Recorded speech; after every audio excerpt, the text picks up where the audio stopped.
কক্সবাজারের এক নির্জন উপকূলে বঙ্গোপসাগরের বুকে গড়ে উঠেছে বাংলাদেশের ইতিহাসের সবচেয়ে বড় অবকাঠামোগুলোর একটি। সরকার বলছে এটি হবে দেশের প্রথম গভীর সমুদ্র বন্দর, যার পাশে গড়ে উঠবে দেশের প্রথম ফ্রি ট্রেড জোন।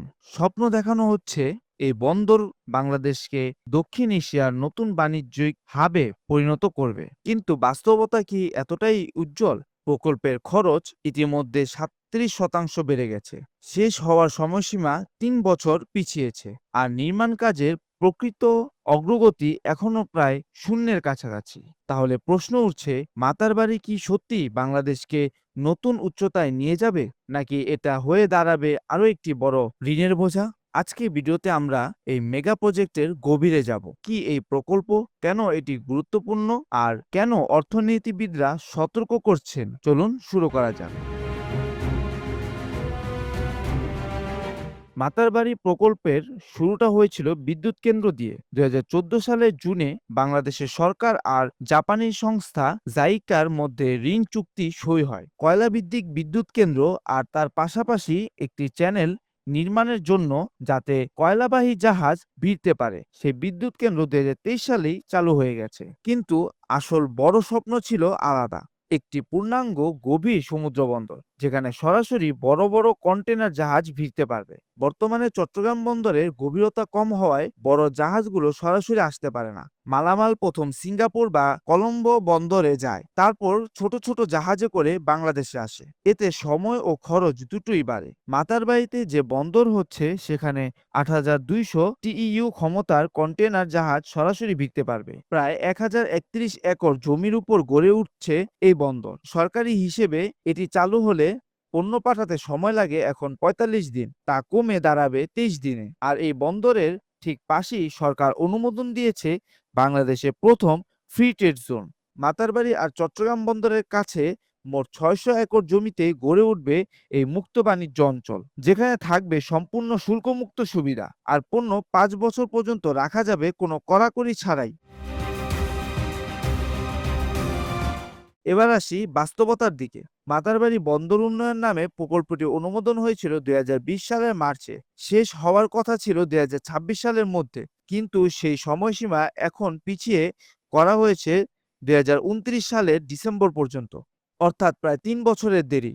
আরও উদ্বেগজনক হলো খরচের দিকটা। প্রকল্পের ব্যয় বেড়ে দাঁড়িয়েছে ২৪,৩৮১ কোটি টাকা, মূল বাজেট থেকে প্রায় ৩৭% বেশি। অথচ চলতি বছরের মে পর্যন্ত এই খাতে খরচ হয়েছে ৭১০ কোটি টাকা, এবং মূল নির্মাণ কাজ এখনো শুরুই হয়নি বলে জানা যাচ্ছে। অর্থাৎ কাগজে কলমে প্রকল্প এগোলেও মাটিতে বাস্তবে অগ্রগতি প্রায় শূন্য। এখন প্রশ্ন হলো, এই বিপুল অর্থ আসছে কোথা থেকে?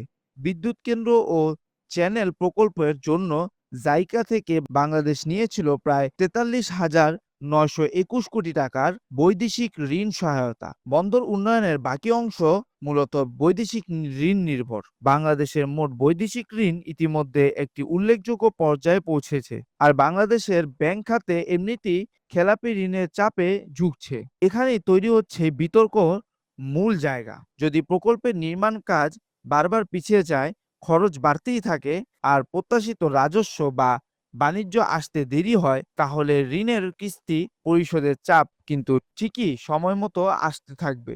বিশ্বে এমন উদাহরণ আছে যেখানে বড় বন্দর প্রকল্প প্রত্যাশিত ব্যবহার না পাওয়ায় ঋণ পরিশোধ কঠিন হয়ে পড়েছিল, এবং সে বন্দরের নিয়ন্ত্রণ নিয়ে জটিলতা তৈরিও হয়েছিল। শ্রীলঙ্কার হাম্বানটোটা বন্দর তার একটি আলোচিত উদাহরণ হিসেবে প্রায় উঠে আসে, যদিও বাংলাদেশের প্রেক্ষাপট ও ঋণদাতা ভিন্ন।